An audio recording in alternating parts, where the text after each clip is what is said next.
right, so welcome back everybody to our latest episode of The Nest. We had a jam-packed week of sports events, including the Patriots losing a close one to the Minnesota Vikings back on Thanksgiving night, and now they will play the Buffalo Bills on Thursday night. So two back-to-back Thursday night performances for the Patriots. And we'll also discuss the surging Celtics and Bruins a little bit, though pretty much both teams are doing so well. We really don't have much else to say at this point. And we'll also talk about the World Cup, which has had some great matchups, some surprises, and we'll also discuss the US's matchup against Iran on Tuesday. So joining me for today's episode is Rohan Venkatesh, Nirban Chakraborty, and Ujan Talukdar. How's everyone doing? It's good to be back. I know I missed 2 episodes, but it's good to be back after a week off, and I hope all of you had a great week off and got a chance to spend time with your family over this Thanksgiving week. And there's a lot of sports to go on right now, so we're here to cover that. Yeah, thanks for having us again. And yeah, it was really nice to have that vacation. I hope everyone had a relaxing week. Yeah, it's good to be back again. Had a great Thanksgiving. Hopefully everyone can say the same. Yeah, it was a good Thanksgiving overall, except for the Patriots' performance that game, where it was a 33-26 loss to the Vikings. Though I was happy with Mac Jones, 28 of 39, 382 yards and 2 touchdowns. And he was sacked 3 times, but he actually didn't turn it over. So this was his best performance of the year by far. I mean, before it was the Ravens matchup where I think he had 321 yards, but he also threw 3 interceptions. So much better performance. Offense looked pretty good. Unfortunately, the defense and special teams looked pretty bad. So I just kind of wonder sometimes, what will it take for all 3 phases, offense, defense, and special teams, to come together? Against the Jets, it was the defense and special teams, which was good, and the offense was pretty bad, but the Patriots were able to win that. But this time, the offense was very good, but the defense struggled. Special teams just had some really bad mistakes. The kick return for a touchdown, and then Pierre Strong running into the punter on 4th and 4 to give the Vikings a first down, and then the Vikings ended up scoring the game-winning touchdown after that. So that was just very frustrating, just to see that, like, the offense have its best performance and the defense just sort of pretty much kind of letting the team down. Minus the interception. The interception was good, but it was just a very disappointing performance, I thought. Just kind of a letdown, a very winnable game, and now you're back in last place again. And you're not even in a playoff spot right now, too. You talk about the punt, where the running into the kicker. It felt as though Pierre Strong just ran into the punter's leg when it was already at a 90-degree angle. I mean, it's not like he charged like at his plant foot. Pierre Strong seemed to try and avoid it. In fairness, but he still can't make contact with the punter regardless, hence the 5-yard penalty. There was a suspicion of a holding call on the kick return, which wasn't called, but either way, it was pretty poor coverage. And the other thing I will say is the controversial no call with Hunter Henry in the end zone. I personally thought it was a catch because I didn't see a clear angle at which the ball hit the ground.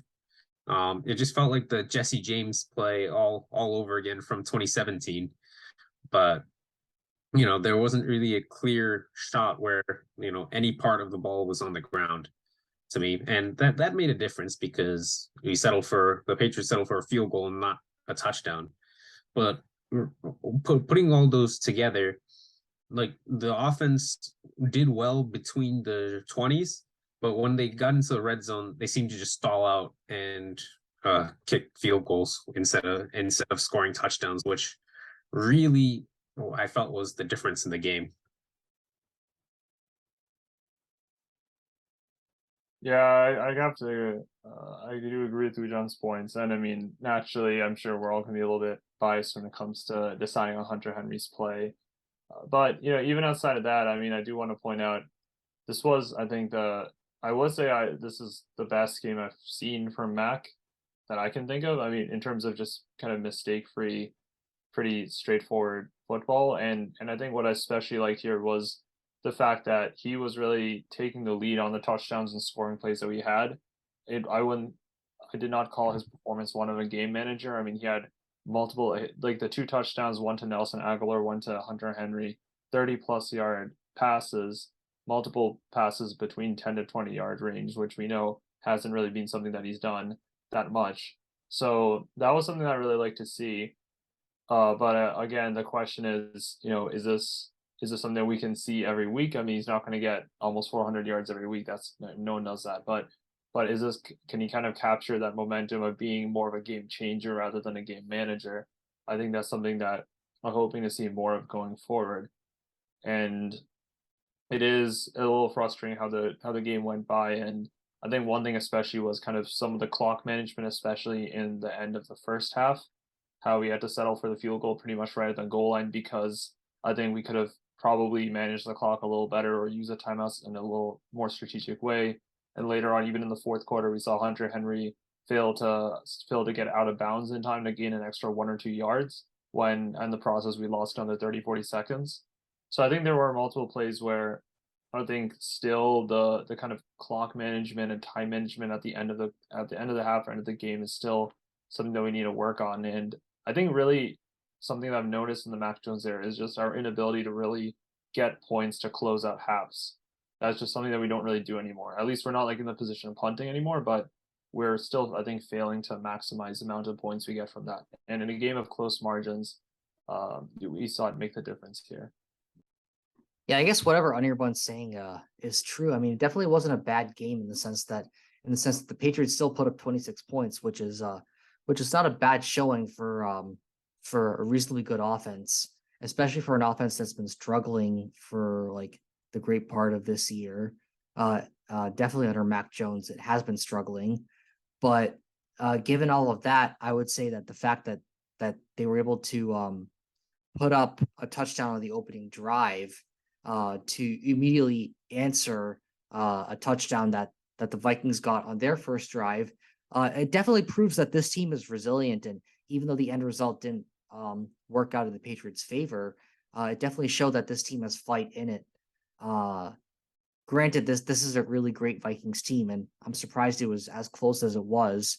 Obviously, I wasn't like on the episode last time, but if I did get a chance to say what my prediction would have been, I would have predicted that it would have been Vikings by a landslide. Now that didn't end up happening. I mean, the Vikings still ended up winning, but given the fact that it was much closer than it was, I would say credit to the Patriots offense for keeping it close for as long as they did.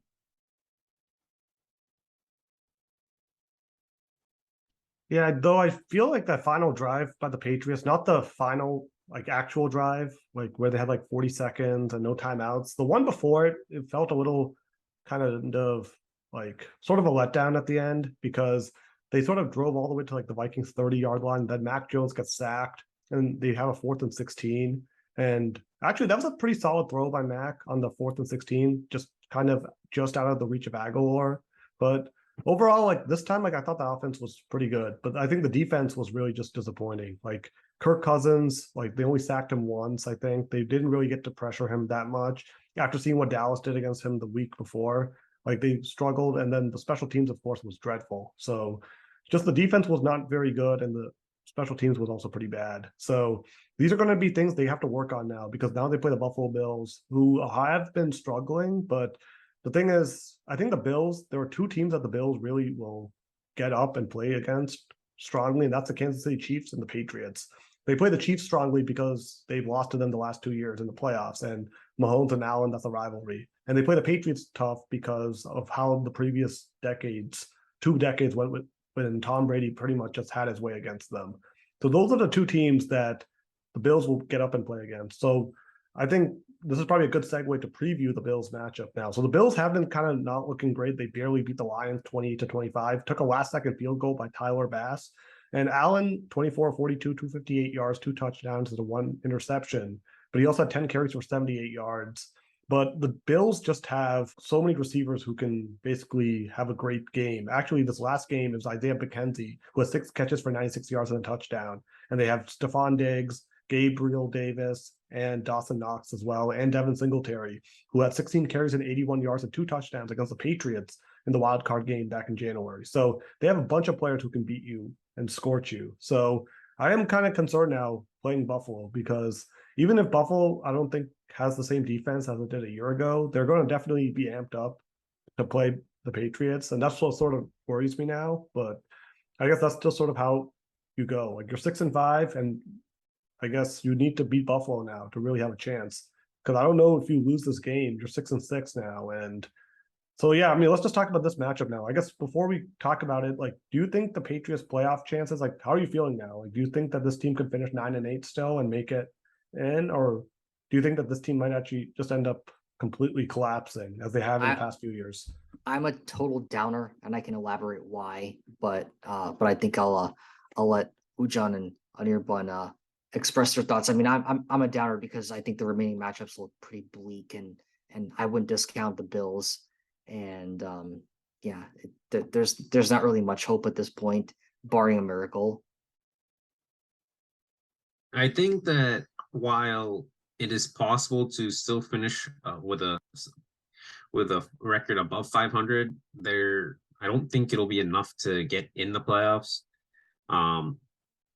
Yes, they beat the Jets twice, and if the Jets end up having the same record as the Pats, there's a tiebreaker right there. But there's still important games left, like Cincinnati at home. Still have to go to Arizona away and then Las Vegas away. I mean, those are definitely winnable games, but we saw on Thursday night that the Minnesota game was winnable, and what happened there. So, I not to mention they still have to make a trip to Orchard Park week 18, and Miami also comes to Gillette Stadium. And those are some very strong teams this season. So I don't really see a guarantee for the Patriots to make it into a wild card spot, but at the same time, there is still a glimmer of hope, and you just don't really know which Patriots team shows up week in, week out. And I definitely think it's unlikely that the Patriots are going to make it to the playoffs given the rest of their schedule. And I think there's a little bit of credibility lent to the argument that Amartya laid out in his last episode. That basically, I mean, coming out of the bye week, the Patriots have historically suffered after that, especially last year when they kind of struggled in the month of December. Now, given all of that, I mean, all that's history. But if they can somehow put all that into perspective and overcome that, that'll really be something. But even to do that, they would have to defeat the Bills twice and then defeat the Dolphins. And they don't have to beat the Bills twice. They could probably beat them once, right? They don't have to win both. I think it's a remote possibility, remote at best, but it's possible. And I think they could potentially beat the Dolphins. But these interdivisional games all of a sudden mean a lot more now, and they really shouldn't have meant a lot more right now if they had just taken care of business against other teams earlier on in the season. But that's unfortunately what it's come to. And however, as bleak as it looks, I will say on the flip side, if the Patriots somehow manage to pull this off and sneak into the playoffs, then all bets are off, and I would even go to the extent of saying that they're Super Bowl favorites. Super Bowl favorites if they make the playoffs. Yes, given how tough it is for them to make the playoffs at this point, if they somehow sneak in by beating tough opponents, then that tells me that they're basically on a roll, especially if they can take care of Buffalo, take care of Miami. Right now, I don't think that's going to happen, but if they prove me wrong, then I would say that it's on to the Super Bowl from there. I mean, okay, so like I wouldn't go that far as to say they're like a Super Bowl team if they make the playoffs, but that said, like I do still see I mean, I don't think that I agree it's not looking good, but I also do think I mean in your the remainder of your schedule is Buffalo, Arizona, Vegas, Cincinnati, Miami, and Buffalo again. So I mean, if I don't like to do the whole let's play out and predict each opponent because we're not going to be doing that. But if you look at it, realistically, could you go 3-3 in your next 6 games? Because that's all it's going to take to maybe finish at 9-8, right? So if you Sure. beat Arizona, Sure. Vegas, I mean, that's possible, but I don't think that's good enough to make the playoffs. well, 9-8, so that's like kind of on the borderline. So I guess you do have to go 4-2, right, to make it the playoffs essentially. Yeah. But that's where it probably gets tough. The margin for error is very low. So essentially, yeah, I mean, you'd have to basically assume they can beat Arizona and Vegas, who are winnable games, but both teams are pretty much struggling. And then you pretty much have to beat 2 of the 4 from Buffalo twice, Cincinnati and Miami. So that definitely looks a little tough, but I also would say it's possible. I mean, if you play Miami, you are due to beat Miami at some point now. It's been, I think Tua has never lost to the Patriots so far. So at some point, like you would expect maybe a January game against Miami coming for a warm weather team coming into a cold environment. Maybe that actually plays out in the Patriots' favor or something like that. But like, I agree. I think at this point, like, I think the AFC, NFC, like, I mean, I think Kansas City and Buffalo are the 2 best teams in the AFC. NFC looks pretty wide open, but like, I mean, I think, and I guess you have to put in Miami in the conversation too. I think those 3 teams are pretty much the class of the AFC right now. Ujan, do you agree? Oh yeah, without a doubt. I mean, I think the NFC, there are multiple teams in the NFC East that could potentially make a run. We were talking about Philadelphia, definitely. I would argue Dallas, and maybe not the Giants just yet. I mean, considering how they fared against in Dallas on Thanksgiving before the Pats game. But Minnesota is a sleeper in my opinion, and now we know that with Minnesota's win over the Patriots, that was their 9th win, so they're guaranteed to finish above 500. The division's practically a runaway, so I'm gonna assume Minnesota's a division winner at this point, and they're very close to wrapping it up. Like, I think it's within the next week or something like that. But it's between Philadelphia, Minnesota, Dallas. I'm not convinced about. 49ers? Yeah, that's a possibility. I was about to say I'm not convinced with the Buccaneers from the South, but in terms of the West, After seeing them lose to Cleveland today, I think I'm out on the Buccaneers. Yeah, I think I am out. I'm out on them too. I mean, they're 5-6. I mean, that being said, the division is very subpar to say the least. I mean, one of them will get to host a playoff game, but I can see them being ousted by Dallas in the wild card round. So I think it's pretty. Like you said, Marta, AFC, Buffalo, Kansas City, and NFC. And Miami. I'm including Miami now in the mix. Yeah, I mean, considering they beat a 1-win Houston team and they're still leading the AFC East. Well, they also beat Buffalo too. So I mean, if we are saying the Bills are favorites, then the Dolphins beating a Super Bowl favorite. Let's not forget you mentioned the having warm weather team having to go to New England. They still have to go to Orchard Park too. So let's not forget about that. No, I'm just saying they're a Super Bowl like caliber team. That's what I'm saying. I'm not saying like they're going to win all their games for the rest of the season. I'm just saying that they are like a real contender. I mean, when you have the best wide receiver core in the room, you're always going to be in the discussion. Just like when you're the Niners and you have McCaffrey, Debo, and Eli Mitchell. I'm talking about like I would add Brandon Ayuk to that too, and George Kittle. Brandon Ayuk's definitely stepped up a lot this season, and Kittle, he's showing us why when he's healthy. There's it's him, Andrews, and Travis Kelce, and the rest of them are looking way the way up. So I mean, I don't think I have too much to add on the bubble thing. I mean, as we saw last season, there were 3 teams that were 9-8 and didn't make it. The Steelers snuck in because they averaged 9-7-1. So realistically, 10-7 is more of a guarantee. 9-8 very much depends at that point on head-to-head matchups. But we'll have to see. I mean, I really feel like it's what Ujan said. I have no idea. I feel like we could be the kind of team that like loses to Buffalo by like 7 points in a very winnable game due to a costly fumble or something. I have no idea what to expect. I could see us pulling at least 2 games out of those, but the variance is absolutely wild. I have no idea what to expect. So I think 9-8 is a pretty fair bet. 10-7 would be like would be quite amazing because I mean you have to flip one of the tough matchups we're talking about here. But yeah, Don't forget 10-7 and into the playoffs. We're looking at the Super Bowl now, according to Rohan. I mean, it's very doable. It's very doable. All they got to do is win a few more games, and as everyone said, just flip one or maybe even a couple of them. Especially with the expanded playoff format, I mean, anything is possible at this point. That we're having this conversation now after 20 years of Tom Brady, it's sort of a little sad.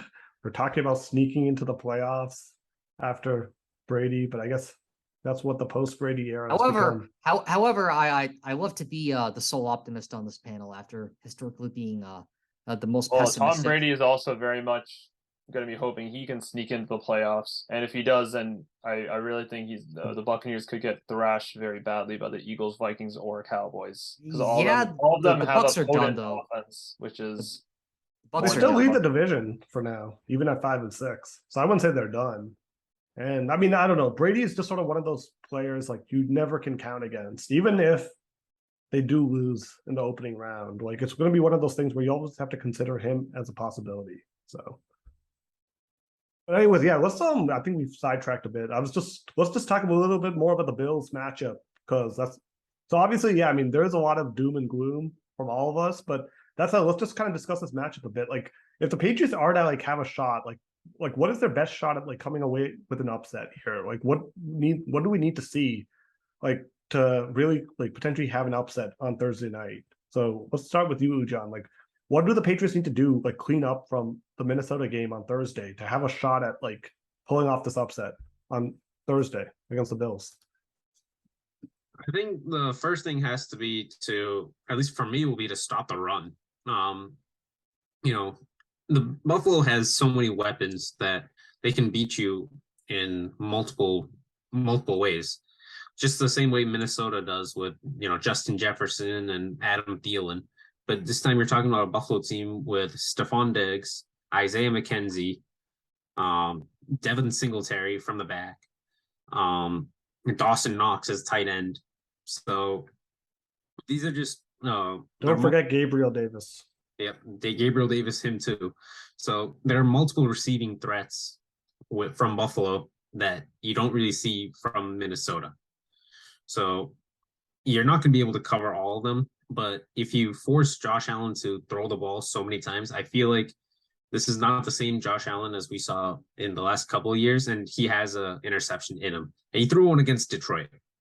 So you have to force turnovers against this Buffalo team. And not only that, you have to get a touchdown off of that. You're not going to beat Buffalo with field goals. You didn't beat Minnesota with field goals. Well, I don't think you'd beat Buffalo with field goals either. So I think it starts down low and stopping the run and forcing Josh Allen to throw. And you have to contain Josh Allen too, like because he's a running threat himself.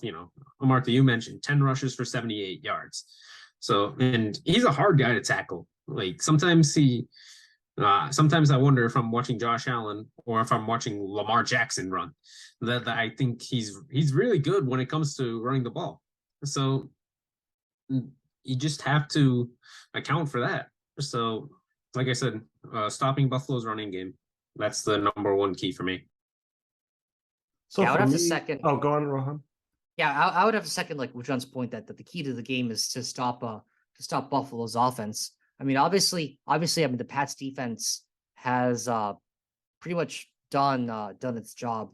Granted, I mean that didn't really happen in the last game, but if there is a shot for the Patriots to win against the Bills next week, it would have to be the defense.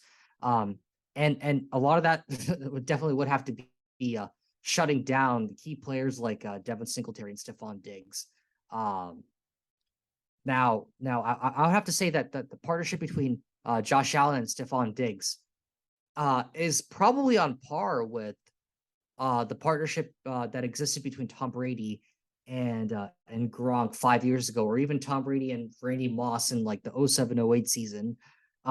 Maybe not up to that level, but I mean, this is one of those like crucial partnerships and one of those like one of those key weapons that if you can shut that down, you can pretty much cripple the rest of the Bills defense.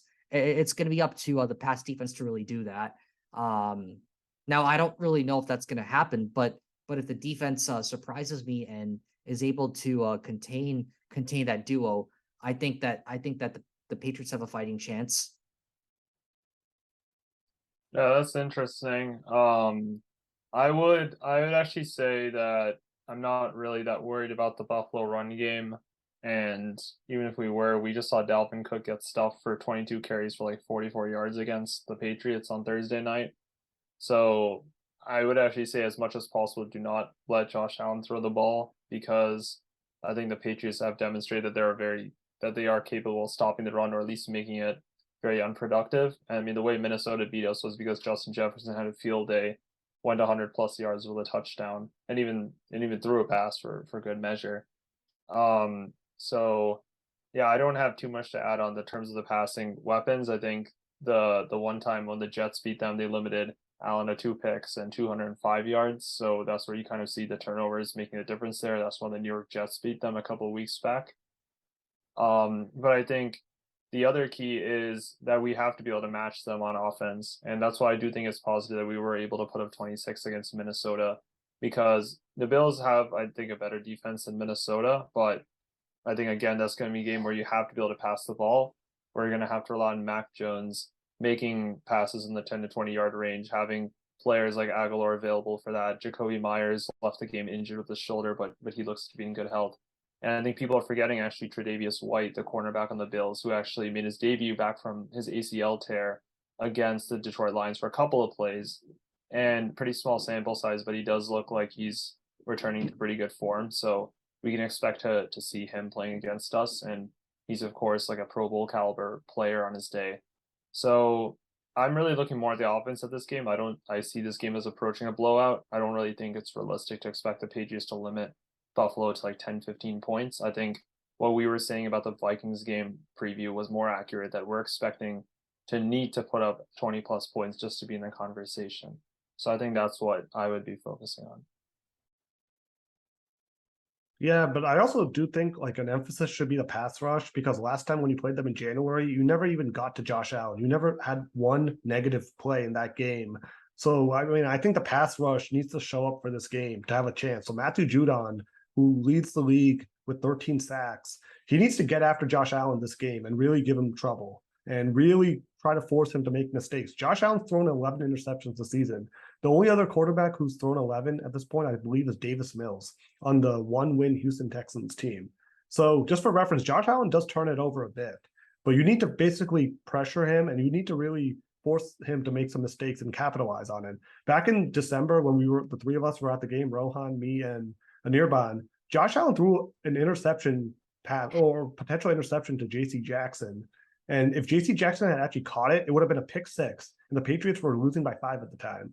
So the Patriots potentially would have had a 1-point lead if JC Jackson had held on to the pick football. 6, that's a little more questionable. Well, that was a pick, right? And JC Jackson, I'm pretty sure there was nobody in his vicinity then. So Josh Allen's made mistakes, but you need to capitalize and force turnovers, or at least get them off the field. You can't have another game where you don't have them punt at all. So that's going to be sort of the keys. Like, you need to really kind of like pressure him. And I want to see the offense continue to like kind of get at it and get into drives and score, because that's going to be the only way you really kind of challenge Buffalo at this point. But I think the defense needs to play better than it has in the past year or so. I mean, it's doable. I mean, Detroit, intercepted Josh Allen, right? And Detroit has one of the worst defenses in the league. So if one of the worst defenses in the league can basically give Josh Allen trouble, then the Patriots defense is definitely capable of doing that too. So that's going to be sort of what I'm looking at right now. Like, there's no more excuses that, I mean, I know I've said that the Bills definitely play up when it's the Patriots, but at the same time, the Patriots now need to reciprocate that. If the Bills are playing at a high level, then you need to also play at a higher octane level than what you've been playing before to have a chance. So I guess that's sort of what I would say. Like, you need to be able to like match Buffalo's intensity. If you can't do that, then there's no point in even like having these conversations, because then at that point the Bills are clearly better, which they are. I mean, they're a better team, but that doesn't mean you can't give them more of a fight than what you've shown. Like, I mean, if we can't show them a high octane game, then I'm officially thrown in my hat for this season, because the last time we played this team, they humiliated the Patriots on national television in one of the worst blowouts in Patriots memory. So if that's done It's one of the enough, most embarrassing performances like in NFL history. It's like literally one of the worst yes. defensive So if performances that's done ever. enough to make a high octane game, then I think we might as well be looking to the 2023-2024 season. So I'm taking that as a given just because of the history there. But yeah, well that is absolute must. All right, so let's go to the predictions now. So Rohan, let's start with you. I'm gonna go with Patriots 15 and Bills 24. That's what I'm going with. I think it's going to be a moderately scoring game. Patriots are going to put points on the board.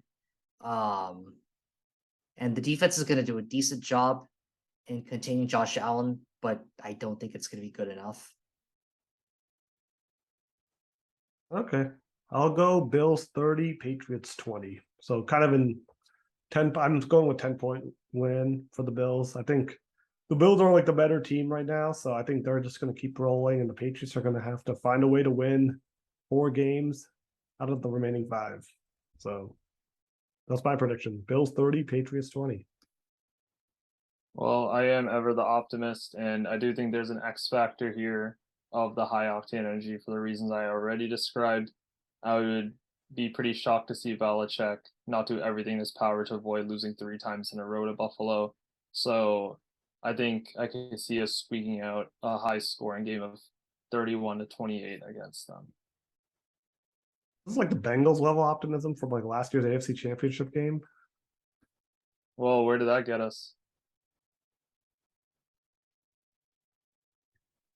I'm gonna go with what was it? Buffalo 28 and the Patriots 16.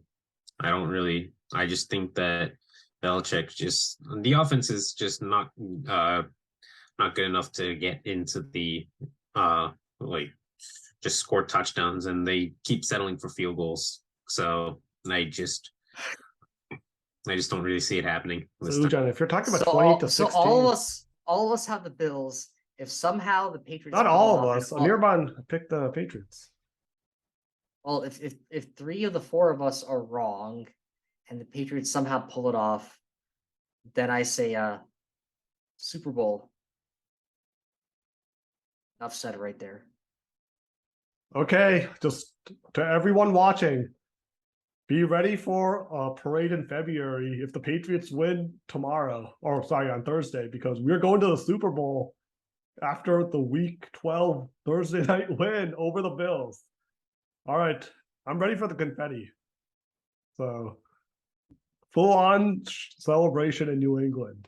So the 7th Lombardi Trophy is coming on Thursday. I'm excited. First one without TB12, if that would be the case. But you got to get through Buffalo first.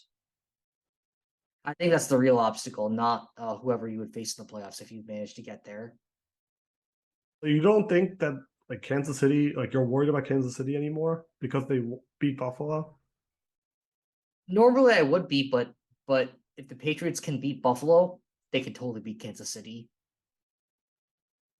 I don't completely disagree with that, but well, the Patriots beat Buffalo last season, and then they went to Buffalo. Well, that was also like a very like kind of unusual game, right? Like that it's is like the also windy. true. I get that, but I'm just saying, based on Rohan's logic here, we beat Buffalo once in the first game in Orchard Park, and then of course they lost at Gillette Stadium, and then we went back to Orchard Park in January. I don't know if I'm. Yeah, I mean, I would say like it's more like this, right? Because last year it was like also like a very unusual type of game. It was so windy that like you couldn't throw the ball properly. Like if they actually do win the game, the way Anirban is saying, like 31-28, where it's like a back and forth, and Mac Jones leads a game-winning field goal drive, that changes everything all of a sudden. Because if you can beat Buffalo, then like I would actually probably say like all of a sudden things got very interesting in this division. If that I'm even going to happens. go to the extent of saying that the playoffs are going to be Pats Bills AFC Championship, and the Pats are going to win on a missed field goal by the Bills, and it's going to scar all the Bills fans and bring back memories of the 90s. Wow, okay. I don't know where this optimism came all of a sudden, but I guess we gotta keep on. We'll know by Thursday next Sunday what the happening is with that. but I'd be pretty happy if we pull out a win here. I think that I mean, I at think the all of us are very going to be least- happy. at So the very least makes 10-7 a lot more possible. oh yeah, I mean, Boston sports never does it easy, right? If you want to win a World Series, you have to and break an 86-year-old curse. You got to come back and be the only team to come back from 3-0. And you also have to come back from a 28-3 deficit in the Super Bowl. So never easy, but it's worth it. And that's the thing. My optimism is very conditional. It's not granted. Given the way things are right now, I still see the Patriots missing the playoffs. But they're gonna have to earn their way in.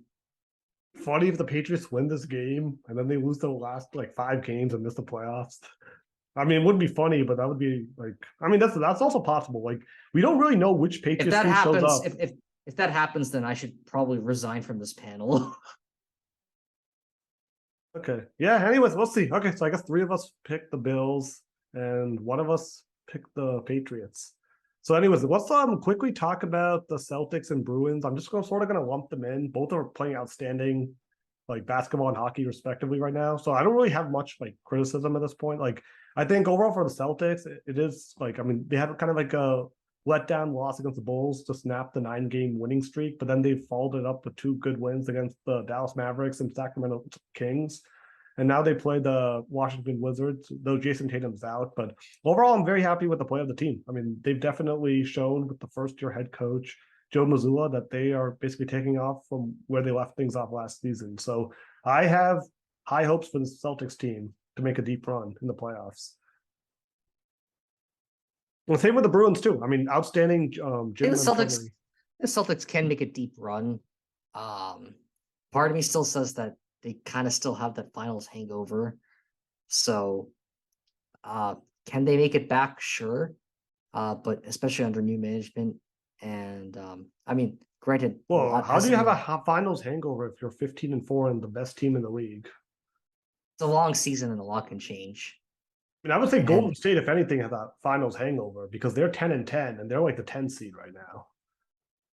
I mean, sure, but the first half isn't really indicative. I mean, if you remember, last year the Celtics were in the bottom half of the standings when the calendar turned from 2021 to 2022, and they just went on a tear afterwards. So I'm not really sure if this calendar year really has much of an effect. Granted, I mean, all like a lot of the, I mean, every single one of these games have the same weight from a standing standpoint, but at the same time, it's still early, and what really matters more is if you get hot at the end.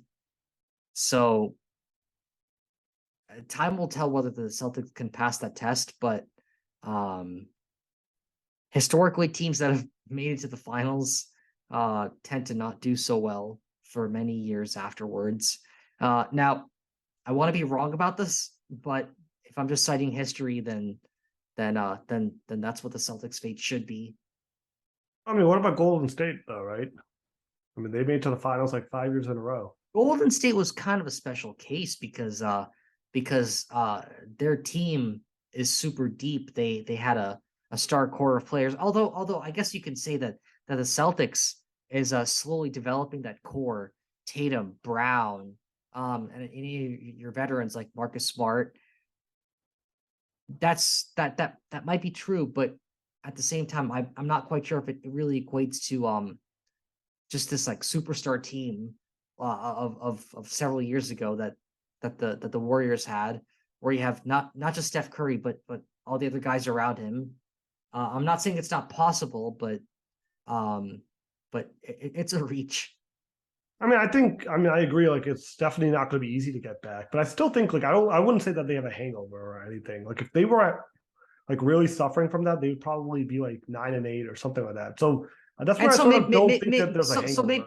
So maybe that was the wrong term to use because relatively speaking, they are doing well this year, but to really sustain it like all throughout the season and mount the championship run, it really takes a lot. I mean, it would take a lot for any team, but for a team that's just gone to the finals and come up short, there's just that demoralizing effect, and maybe I'm wrong, but history does prove otherwise. I mean, I guess it's kind of. I mean, right now, to me, I don't see any indication of that. I feel like, I mean, yeah, I don't see any evidence of that. But I guess it is a long season, and but well, I mean, one caveat is we're first, and again, Rob Williams has been out for an extended period. We're expecting him back by Christmas, and we're still rolling along, first place, top offense in the league. Like Jaylen Brown and Jason Tatum are 13th and 5th respectively in scoring. There's no other team which has a duo from their same team coming close and having two players in the top 15 in scoring. So I don't really see any. I mean, I feel like it could always happen, but I don't see any evidence of that happening so far. If anything, people expected that the Celtics would be really struggling early on without Rob Williams, the new coach, and Joe Mazzulla taking over. So I feel like the fact that they're actually overachieving. I mean, they're overachieving by a huge margin. Like this is a historically great offense that we have going on right now. So if anything, I mean, I would say it's the opposite of a hangover. I think the more they've hit the ground running with the same momentum that briefly got interrupted in that finals. Yeah, I would have to agree that this is not really a hangover. I think this is a continuation from the end of the regular season last season. And I would say the playoffs up until the NBA Finals. I think the reason the Celtics lost the finals was because Jason Tatum wasn't producing enough, and Andrew Wiggins is outperforming Jason Tatum. And I think JT has a lot to prove this season, and he's off to a good start. I mean, of course, he's going to be out for Sunday's game against Washington with a sprained ankle, but as long as it's nothing serious, I think the team will be just fine. And like Conor mentioned, Rob Williams is going to be coming back. And going with the other team who plays at the Garden, the Bruins, they haven't even lost a game at home. So, and I would say they're definitely overachieving. I mean, nobody really knew what to expect with them. Who would have thought? Who would have thought that at this stage of the season, both Boston teams would be first overall in the league? I don't think we've seen that in our lifetimes. Yeah, I mean, I think the Bruins have been just like steamrolling everyone. I mean, and they had that brief hiccup against Florida. I mean, 5-2, but I mean, a nice comeback. The record suggests that that's a little over optimistic because on several occasions they've come back. Now, normally I would say that's a great thing because this team has shown that it can be resilient. I mean, they came back from a deficit against Tampa. They won 5-3. They came back against Carolina after Pittsburgh too, right? Pittsburgh as well. If this becomes a norm, then at some point it's going to catch up to them. It's never good if you come back if you go down early in games. I like the fact that the Bruins have fight in them, but the defense needs to wake up early in games if it wants to contain the opposition and potentially keep a clean sheet. So I don't know if this pattern is going to be able to hold for the rest of the season. Historically speaking, this is not sustainable. I think this is an abnormally great stretch for the Bruins. But on a fundamental substance level, I think the offense is playing well. No worries about that. Granted, the first line has really been doing a lot more than the other lines. The other lines could step up, but I think the Bruins are doing enough at this point that any perceived shortcomings are masked well, especially when you're at the top of the league and you haven't lost at home yet. I think there's really like nothing not to love. Anything that I'm saying at this point is just if I had to pick on them for something, but really, I mean, there's really like, it feels like there's nothing to complain about this team.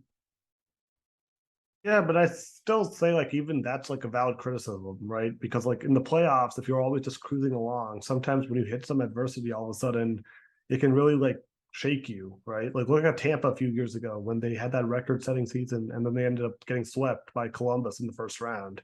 So I mean, I would say like it's still there were still flaws. Ullmark is injured. That's what I'm more worried about. Yeah, that is definitely sort of what I'm concerned about too, because no, Swayman, not DeBrusque. Swayman definitely is a bit more inconsistent than Olmark. So Swayman's not bad, but Olmark has pretty much been the rock of this team. He's pretty much been the brick wall in front of the net. And without that, I think that exposes a lot of holes for the Bruins. And I don't think that this is going to be a complete collapse of the team, but I think what is going to happen is that a lot of these weaknesses that I just mentioned, which have been hit pretty well so far, are could potentially start to be exposed as the season progresses. If Olmark doesn't, so I don't think it. No. He'll be team. back soon. Like I think he's supposed to come back. He's okay. So I think it's just a precaution they took. No, we'll have to see when he comes back.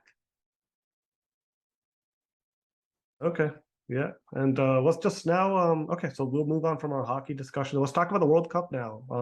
The US so far 2 ties. Tied Wales 1-1, and then tied England. Oh man. The first one was a disappointment. The second one was a pleasant surprise. I was expecting the US to get crushed against England, and that didn't happen. The fact that the US pretty much held England to a clean sheet was a very pleasant surprise. And actually, I think in the first few minutes of that game, it seemed like England was dominating the ball, and they were. If you look at the possession stats, they were outpossessing the US almost on a 2-1 basis. Possession became closer to 50-50 later on as the game went on. And as you look to the latter parts of the first half and parts of the second half as well, it seemed like the US really got a lot of chances. They had a lot more corners. So they spent a lot more time in the attacking third, even though they didn't really have as much of the ball. England did have a good few chances, especially early on in the game when England had that attack and Harry Kane just couldn't finish it. But then later on, Matt Turner for the US. I mean, he pretty much held that US team, and I would say it felt much more like a win for the US than it did for England. Even though it was a draw, even though that game against Wales kind of felt like the US should have won that. That said, though, all bets are off against Iran because Iran they got crushed against England 6-2, but then they beat Wales 2-0 with 2 goals in stoppage time. So anything can happen, and anything less than a win for the US would all but see them eliminated. And that's not where I saw the US go. And I saw them at least go to the round of 16 on an optimistic note. I saw them go into the quarterfinals. If they were to bow out in the group stage, that would be kind of disastrous, especially against an opponent like Iran. But I'm curious to see what your take is on that. Yeah, I would say that the US had control of the Wales game. I think the problem was they didn't get the second goal, and that really hurt them. I would say that hold on. I would say that but though in the first half they played great. Josh Sargent hitting the post. I think Christian Pulisic, he finally opened up the Wales defense and fed in Tim Weah for the goal. But they weren't really I didn't see the same energy in the second half, and Walker Zimmerman given the penalty away. I mean, it was a very clear penalty. And Matt Turner almost saved Gareth Bale's penalty, but that was just a rocket into the corner. Versus England, I think it was a very poor performance from England in the sense that, the midfield trio of Tyler Adams, Weston McKennie, and Yunus Musa were outrunning Declan Rice and Jude Bellingham. And it just felt as though Harry Kane was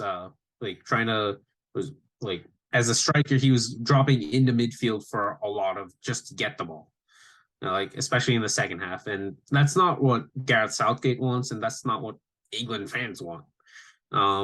Christian Pulisic hit the bar in the first half.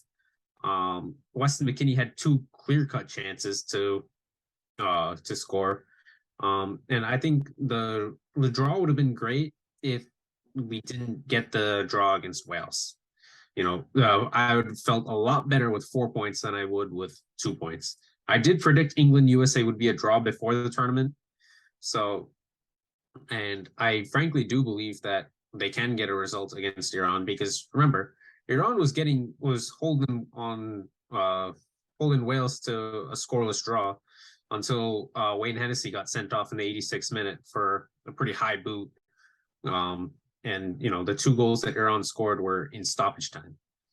So when Wales were trying to push for a winner, and Iran just hit them on a counter, especially for the second goal. So I think while the bottom line is the U.S. has control of their own destiny. Win it in. Simple as that. And Iran is definitely beatable. England did it. And I would argue that, that being said, England beat Iran against Iran's second choice goalkeeper, because the Alireza Bayramban got injured in the opening 10 minutes.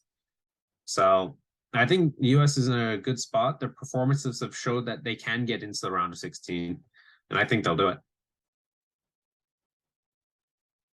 Yeah, I think we have reason to be optimistic here. And going 0-0 to England is no joke. Yes, there were chances that they could have finished, especially with Harry Kane's header late on that really just flashed wide. But I think you do have to give US the credit for really bringing the game to England and really being positive in their play. That's how you get chances like Weston McKennie's, which I guess was mishit over, Pulisic hitting the crossbar with his weak foot. That's how you make chances like that, by actually being positive and continuing to push up the field rather than really hiding your own half and waiting for them to come to you. So I think that was really positive. And I think another thing that we see here versus the last time we saw them play in the World Cup and back in 2014 now is, I think, the influence of having a lot of experience with having players with experience at this point of playing in really top flights of Europe. Look at Matt Turner, who is the second string at Arsenal, but even he was, I think, demonstrating the ability to play out of the back, be pretty calm under pressure, and get rid of the ball in that manner. Look at Sergiño Dest, who's on Barcelona. He had a couple of good runs up at his flank before getting subbed out. Of course, like Weston McKennie and Tim Weah, I think the ability to really possess the ball and be able to beat their English counterparts one-on-one. We saw that on play multiple times, especially from Weston McKennie. So I think that's a big difference compared to 2014 or really any time before. I think the U.S. soccer program, the men's soccer program, should be really proud of the steps they've made since missing the World Cup back in 2018. It's really no joke to have players from Juventus, Barcelona, Arsenal, some in Borussia Dortmund, Giovanni Reina, for example. It's really no joke. It's a big credit to the program. So all of this is to say, I agree with Dujan that it's really our turn to bring the game to them. That being said, we've scored 1 goal from our last 2 games, and we can talk about the crossbar, Weston McKennie's finish over the bar. But the bottom line is you have to be clinical and take advantage of chances, right? That's the difference. You can, what's the problem that has kept Spain from advancing in the 2018 World Cup, for example, or the Euros? You can have 80% possession or 60% possession. If you don't have a striker who can put the ball in the net, you're going to go out pretty early. So the point is, can we be clinical? Can we rely on players like Tim Weah or Weston McKennie to make those chances count against a team like Iran? And if so, then I think we deserve to book our ticket for the round of 16. Yeah, definitely. So let's talk about our predictions for, I guess, the U.S. team against Iran. So, Ujan, do you want to start? Will the U.S. advance to the round of 16 on Tuesday? I do, and I do believe that. And this situation feels like 2010 all over again. You draw against England in 2010. It was a draw against England. Of course, everyone remembers the Rob Green fumble on Clint Dempsey's shot. Then you get a draw against, I think it was Slovenia, when he came back from 2-0 down to equalize. And then it came down to a 90th minute goal against Algeria with a Landon Donovan winner. I just feel like it's it's all like written in the stars that there'll be a late winner against Iran to send US into the round of 16. And I think this time, while it'll be a tight game, Iran really just need I think they just need a draw to advance. They just need a draw to advance. So I think Iran, and they like to play in like a defensive shape. And honestly, that's how I see the game playing out. Like, Iran will just sit back and they will try to hit the US on the counter. But ultimately, what it'll come down to is, as Anirban mentioned, can the US finish? And remember, this is 25 of the 26 players. This is their first World Cup. The only one who has experience is DeAndre Yedlin in the round of 16 game against Belgium. So I think the US will get a goal. I think Christian Pulisic will get the opening goal. And then I believe Tim Weah will get a second in stoppage time to seal USA's win. 2-0 USA. And I'm just going to go next because I have the same exact prediction, 2-0 USA. So we're on to the group of round of 16, where they'll play who? Who will they play, John?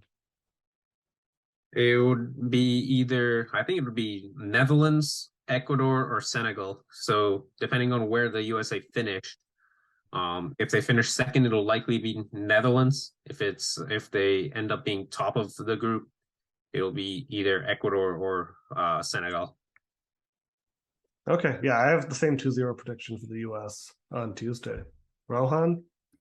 Yeah, I am kind of torn on this. Normally, the stats would favor the US, considering the performance they had against England, and they pretty much held everything up against Wales, even though that is a game that they should have won.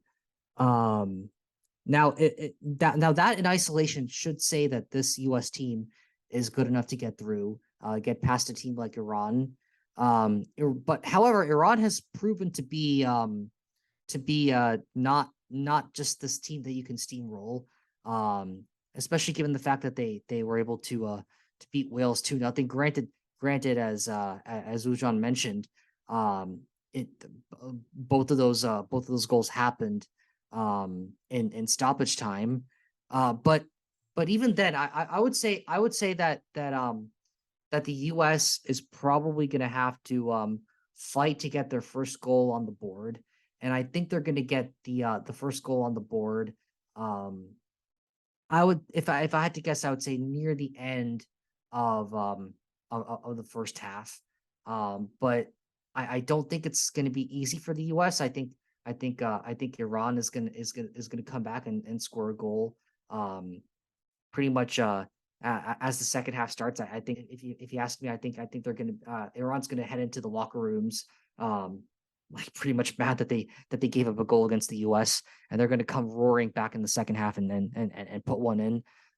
So now it's pretty much going to come to how the last third of the game is going to play out. But I think similar to that game against Algeria in 2010, I think there's going to be a last minute winner. And I think the better team is going to prevail. And I would say that the better team in this case is the US, but it's not going to be easy. So I'd say 2-1 US. Yeah, I'd actually say I also project a pretty tight game. I see a 1-0 US win, probably from a second half late goal.